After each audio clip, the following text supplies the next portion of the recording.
everyone, my name is Yuliya and welcome to Multicultural's Community Hour. In this segment, we are talking about civic issues in Winnipeg, Manitoba. My guest today is Ann Blair. She changed the lives of dozens of Winnipeggers by teaching them how to approach their health naturally and connecting them to the resources they need to feel amazing in their body. Keep watching the interview until the end to find out how to build a strong connection between body and mind. Hello, Marian. Thank you for being here with us today. Thanks for having me. First of all, Marian, can you please introduce yourself and projects you're running? So my name is Marianne. I was born and raised here in Winnipeg, Manitoba, Misericordia Hospital to be exact. And I finished my nursing degree. I finished a Bachelor of Nursing degree, but my area of interest has always been in community health, education, research, gerontology, which is the study of aging and aging people. So when I finished my nursing, I didn't take the traditional route of doing the hospital. I actually worked more in the community. So I worked with individuals as a case manager and a care coordinator out in the community. So if you had an elderly or a parent or even yourself that was, getting discharged from hospital and required any kind of services like physiotherapy, occupational therapy, home care support, things like that, you would be seeing me and I would be coming to your house and just kind of seeing how you're doing in terms of how you're managing your day-to-day. Do you have supports and sort of, things like that. So in that process of that work, what I did discover was that a lot of the times they were telling me that had they taken better care of themselves, if they were younger, they wouldn't be in a position of needing so much help. So they wish they were a bit more independent because, as you know, as we get older, we don't like depending on a lot of people, but at some point we do. We have to start learning how to ask for help. And just depending on how we grew up and sort of the supports that we had, we really need to find ways to learn how to do that on our own, or at least find resources to do that. So my biggest thing was, how can I help prevent this so that they don't come to the point of needing support? So this is kind of my journey. Fitness and health has always been a part of my life. I love working out. It was my outlet for any kind of stress, especially during nursing. Because throughout my life, it's always been kind of my outlet. I do have a history of anorexia and food, just different things in terms of food disorders. So I have an understanding of sort of the mindset that goes on as a female, goes through the years of just different lifestyle transitions. And so in that process, I just wanted to access more individuals who are already healthy and find ways to keep them healthy. So in terms of projects, when you're talking about that, my projects are individuals. And I really want to see an individual go from where they are now to a point where they really want to excel in terms of their health, their mindset, how they take care of themselves, their fitness level, relationships with other people. So the big part that I really work on is just the individual. That's my project. And we work on it together. So we work as a team versus kind of me giving you instructions, and we kind of work towards that and help the individual kind of get to the next level each time, which is what my company is called. It's Higher Level Fitness. And so our motto is learn, grow, transform. So of course, in the beginning, we're always learning first. So that's kind of the first process. And then as you continue to learn, you grow. And then as you get more information, you transform. So that's the journey that we kind of take individuals through. And we love doing that for busy professionals, for people mainly who are in transition. So for example, students who are now graduated and now looking for a job, that's a huge transition. Even from high school to university, that's a whole new transition. Getting married, being a parent, being a caregiver. So where I usually come in, or I like working with people who are in a transition, recognize that they need to make some changes. Is it true that our thoughts, feelings, beliefs, and attitudes can positively or negatively affect our biological functioning? In other words, can our mind affect how healthy our bodies are? Oh, 100%. I don't know if you've ever seen those pictures by, imagine if you were growing up in an environment of someone constantly telling you, think this way, do this thing, and follow this way, versus someone who's just like, okay, you can decide. These are some things to pay attention to, and if these things happen, this is a direction that you go. as you can tell, even just by those questions that are being provided to you or statements that are being provided to you, it most definitely will impact how you think, how you behave, how you treat other people, how you respond to other people. So most definitely your thoughts play a role. And if anything, when it comes to not just fitness and health, it comes as an important factor with your finances, your relationships with other people. So you really have to pay attention to your mindset.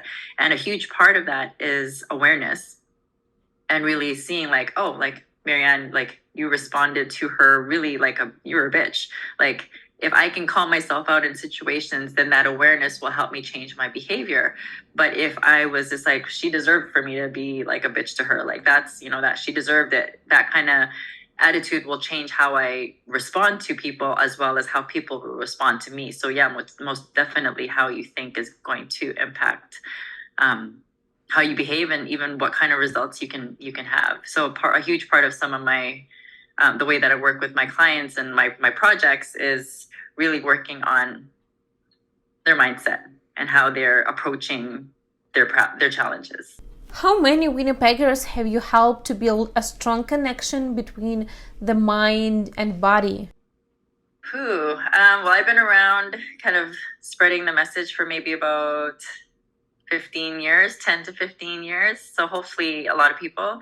When I first came on board, I was more of a personal trainer. So it was a lot more in the fitness realm and using my nursing experience to help individuals who were injured or who needed help with their physicians in terms of navigating their health. I was on breakfast television. So I've done different television segments talking about different topics of health.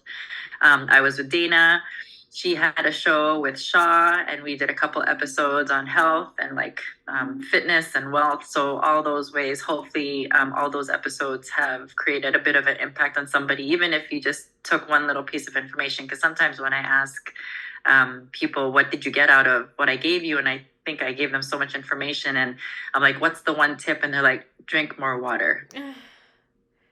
Like, because they realize that, they got some awareness and they're like, I really don't drink enough water. I drink too much coffee maybe, and maybe a lot of wine. Like, it's just really starting to turn the lens back on yourself instead of looking at other people and, judging them or telling them what they should do. Like, kind of turn it around back on yourself and say, like, what am I doing that's probably impacting why my life is where it is right now? The good things and the bad things, right? It's not necessarily always the good things or the bad things, but you want to pay attention to the habits that you have so that you can make change. Is this a habit that I want to continue to do, like sleeping late at night or being at the phone? Or do I want to go to bed and read a book that's going to teach me something new? So when I wake up, I'm excited for the day and I can do something new and probably try a new project or speak to somebody different and reach out to this person. So it's a whole different game when you can change your habits in that way. What is the most common request people seek you out for the advice? How to get rid of belly fat. That is a big one. It's interesting because it comes up, and it's, even with this whole COVID situation, from individuals who are anywhere between 18 to 35. Over the last 2 years, they've gained an average of 30 pounds in the last 2 years. So you can see that obesity is coming up. All these things are impacting our health, because it's not just weight, right? It's a lot of the things that belly fat can do to us. It can, decrease our self-esteem, our confidence goes down, our energy's low, we don't like the way that we look. All these things start coming up. So a big question, and it seems small, but how do I get rid of belly fat? So the 3 things that I always tell people to pay attention to when that happens, it's not necessarily how much you eat and how little you exercise, but it has everything to do with stress, sugar, and sleep. And if you can take a look at those 3 areas, those are some of the starting points that I recommend to people when taking a look at wanting to lose some belly fat. We have all heard many times that regular exercises is good for you and it can help you lose weight. But if you're like many Canadians, you're busy, you have sedentary job, you have kids, and you actually don't have time for sport. So I think a lot of people would like to know how to find time for sport. How to find the time for sports? I think the first question you can ask first is what level of fitness or health do I want to get to in the next 90 days? Because oftentimes when you kind of look at the big picture, like I want to lose weight, it's a very big statement, and it can seem daunting because you're like, I have so much weight to lose. Like, you feel like the gap is so far from where you are now to where you want to go. So the first part is really just asking yourself first is, where do I want to be in the next 30 days, or where do I want to be in the next 90 days? And then look at it from there. So if you are in school, let's say, what is my life looking like in the next 30 days? Okay, I have school all day and then I have work in the evening time. Where can I fit in time to exercise? Okay, so I only have either 4 in the morning that I can do it. I have a little bit of a break in the afternoon, or I have like somewhere between school and work time. So you really have to start looking at if you want to meet that goal, how is it realistically going to fit into your schedule? Because, when school's over, the schedule's going to change again, right? So you don't want to give yourself this big goal, like in the next year, I'm going to be this, like goddess, and I'm going to look this great, and I'm going to do all that. Okay, so how are you going to apply that in the next 3 months? Because it really takes action versus a wishing, right? So I think in terms of starting it is really taking a look at, what does my life look like right now in the next 30, 90 days, and how can I fit what I want to focus on into that schedule? What is the biggest benefit of working on your body? Oh, so many. You can sleep better. You can have improved mood. Your body feels stronger. You can have better posture. You can have better confidence. You can meet people in terms of having relationships with others because your confidence is increased. In terms of health-wise, you can decrease any risk factors for chronic illness. And you don't need to pay for it. You can just move your body, figure out ways to move your body in different ways. So really, it's a benefit. Our body, the reason why our brain is the way that it is because we move. If we didn't move at all, our brain shrinks. And so that's why as we get older, we move less. We're doing less in terms of thinking or challenging ourselves or doing any kinds of problem solving. So anytime we start reducing those things, our brain shrinks because it doesn't require it. You don't need it anymore. Your body's like, I don't need it anymore. So we can cut that connection off, or we can cut that connection off. You kind of think about it when you went to school and you did a test, like you remembered everything and you memorized it. And as soon as the test was over, your brain was just like, ask me again now if I remember what those questions were. You won't, right?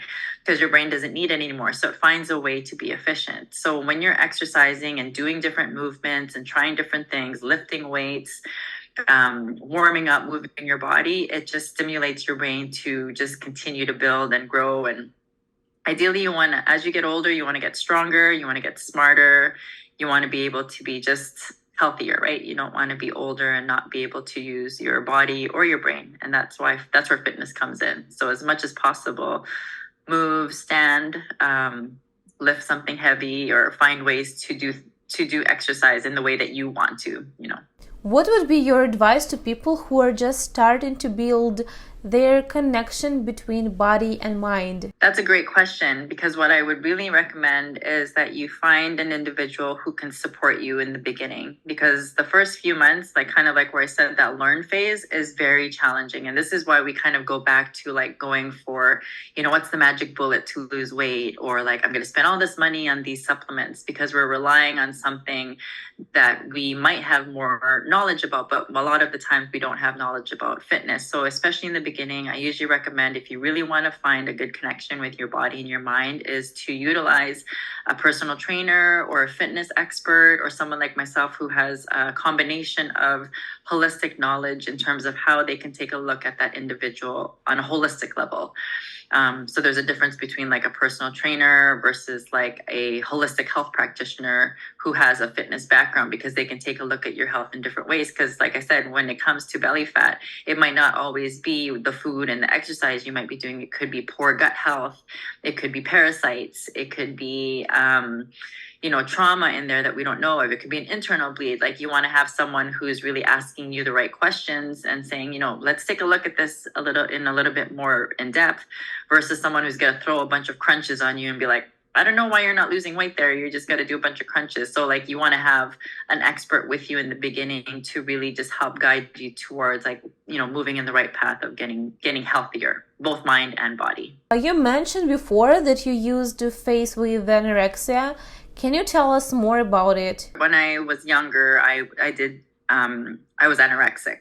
So in terms of where my journey started from, in terms of fitness, it's really knowing that, you kind of fall into the path of how you should look in terms of, in the eyes of other people. So my image of how I looked in terms of my body was affecting how the types of food I ate, how much exercise I did. And I really relied on not eating and exercising lots. And that is a bad formula for trying to be healthy. Why do you think this happened to you? Is it just the opinion of others that led you to anorexia? Oh, yeah. I mean, when you think about when you're like a teenager, you're going through lots of changes, right? There's hormonal changes that are happening all the time. There's more acne. Sometimes you gain weight. Sometimes you feel awkward because you're not understanding how your body is. You're starting to grow different.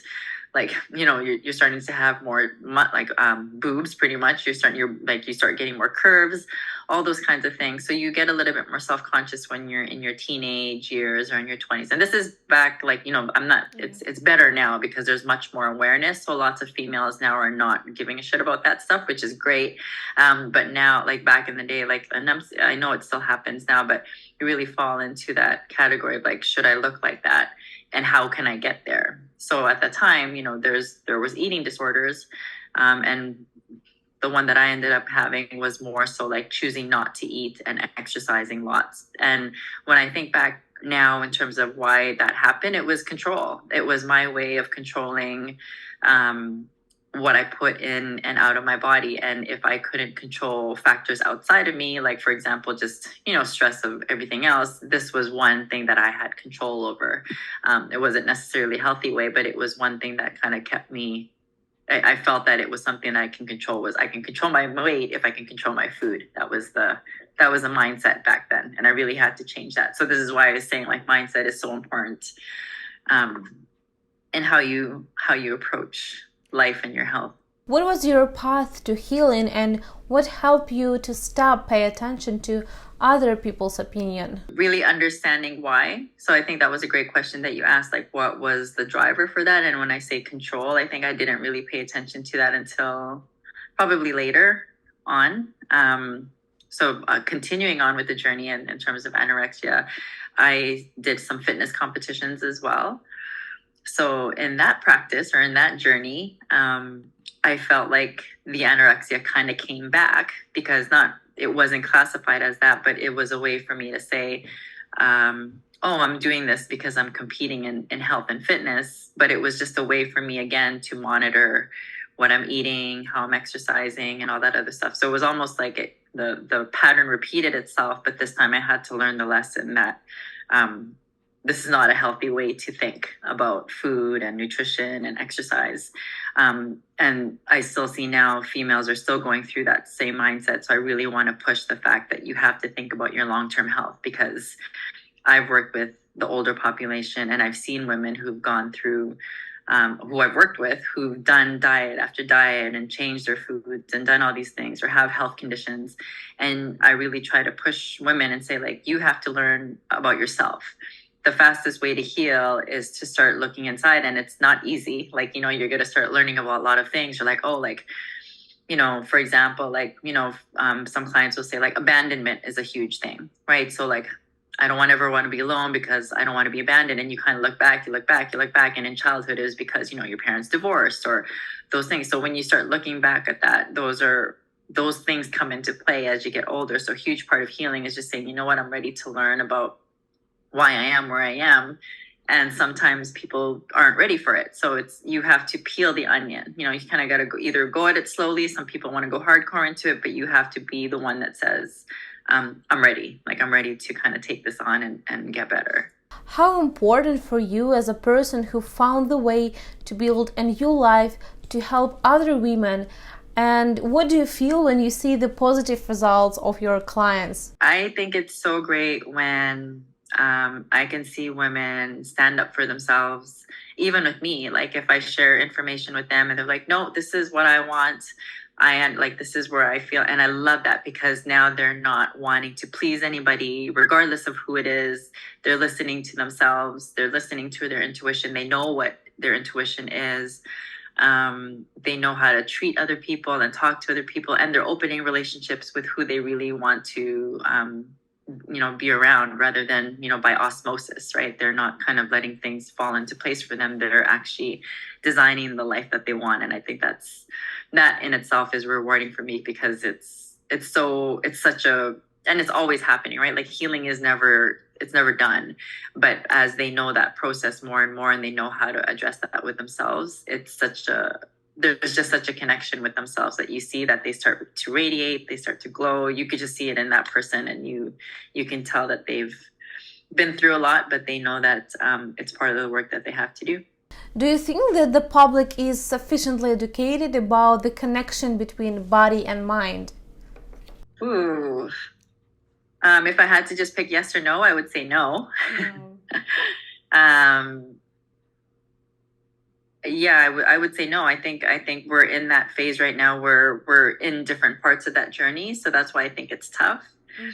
Because now we could, there's more people recognizing it and there's more people that are identifying that there is something wrong or that they need to do some healing. But in general, I don't think so, not yet. But I'm not losing hope that it won't happen soon. But I think it's something that we as a community or population or on Earth are really trying to start patching up. What steps should we take to increase public education in this particular topic? I think if we share our stories, that would probably be the best thing. Because everybody's journey is different. I don't think it is like my journey would be different from yours. So I don't think that you do it this way. I wouldn't say it in that way. I would just say like, this is what I kind of went through. This is how I felt. And this is how I went through that. And then in that story, you can take what resonates with you and use that, right? And that would help the next person to be able to share that. Then they can share that story and they can share that story. Because I think sometimes, especially when it comes to women, we're very, we can be judgmental, we can be catty, we can be very harsh and cold. I think it's just by sharing the story, at least we can take that away from someone else and be like, oh, I will incorporate that or I won't incorporate that. And then it passes down. As you said before, the number one advice you can give other people is to drink more water. My question to you is, what healing powers does water have to change lives? Our bodies are made of 90% water. Our brain relies on proper hydration. Even just a 2% drop in our levels of required hydration, we can lose skill in math and language, and our cognition starts to go down a little bit. So it is very important to drink water, but it's not just any water, because as you know now, there's different types of water. There's tap water, there's well water, there's boiled water, there's seawater, there's like all these different types of water, rainwater. It's really important to find out where your water source is coming from. What kind of water you're drinking, what's in your water, because if we are drinking water, because as much as we all say we hydrate, because obviously we will die if we're not hydrating. So of course we're drinking water in some way, shape or form, to really find different ways so that we can ensure that the water that we are drinking is clean. Because, food and everything else we can't control, but again, this goes back to the control thing, what we can control, let's try to change that. So in terms of hydration, choosing the right water, if we have access to better water, then by all means get that. That's what I usually encourage people to do, is just really start paying attention to where's your water source and just kind of look into it and find out what's in the water. How can what's in the water impact my health? Because as you know, there's different things that are in water now. There's pharmaceuticals, there's plastics, there's pathogens, all these bad things that we're consuming. And this is why, we're seeing creatures in the water that we're not familiar with, or we're seeing children go through puberty earlier than they should. So they are coming through and showing up in different ways. So we can't deny the fact that it's just, oh, you're just saying that that's what's in water. No, it's showing up now, and it's showing up in children who are 10 years old. So that means it's been in the system and in our water system for a very long time. So we really have to pay attention to the water source that we're drinking and start finding ways to clean that water and then consume it, so that we know that what we're consuming is clean and our body is getting the right water to hydrate the cells. Because if the water is that way, then our cells are being hydrated that same way. So is it clean? You've been motivating people and helping to heal lives for 15 years, but what motivates you and what inspires you to keep working and to keep going? I think it's my clients. I think it's everybody who I work with. I want to defy, I don't even like saying that, but it's more like defying aging, but it's more so that to prove that as we get older, we can get stronger, we can get more healthier, we can get better because we know more, right? So just like our mindset gets better as we get older, why can't our bodies? And if we can do that with our bodies, then how much longer can we live? Like, I was talking to my son the other day, and he said, did you know back in the 1920s, the lifespan was 36? So now we're at the lifespan of 75. And this is actually going to be a year where kids are dying first before their parents. So it's starting to change, and we really need to reverse that back. And if we can do that by sharing this information, then yes, it requires our body being able to move, being able to run with children, being able to stay agile and helping the earth and helping other people. It requires not just our mind, but it requires our body. And if our body is not fit, then it's not going to be able to function. Thank you so much, Marian. I think with that, we're going to conclude our today's discussion. Awesome. Thanks for having me. Those were great questions. I appreciate you asking. And thank you, our audience, for joining us today. We hope you enjoy it. If you like the episode, please like, share, and subscribe to see our upcoming episodes.